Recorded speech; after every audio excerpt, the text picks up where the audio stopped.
一般来讲，一般的餐厅通常就会开的时间都是就是正常嘛，就中午跟晚餐。对，但这个时间狼不会是醒的，所以我们为了要去吃那间餐厅，我今天早上又很奇怪。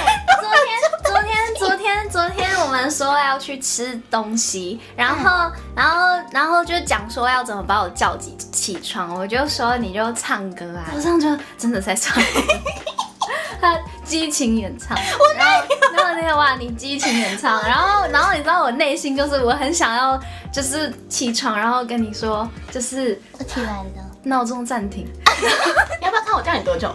我不知道你叫多久，大概1个小时。真的假的？有那么久吗？我觉得我今天比较早起耶。就是从我开始唱比尔盖茨的时候才是你。他甚至唱比尔盖茨，没办法，你那时候比尔盖茨叫我起床，我突然起床，我听到他的那个瞬间，我突然明白，就是当我把比尔盖茨放给他听的时候，那时候的心情到底是什么样子？哇塞，我直接体会耶！不是，而且重点是那时候玛丽就是这件事情，其实之前发生过一次，就我们去旅行，然后那天晚上玛丽是喝醉的，对，然后你就懒得起来，我不想起来，然后他就说啊，你不用起来哦，那我帮你弄一个起床机卷，然后我就开始放那个比尔盖茨电脑旁的首，我不知道你们有没有听过。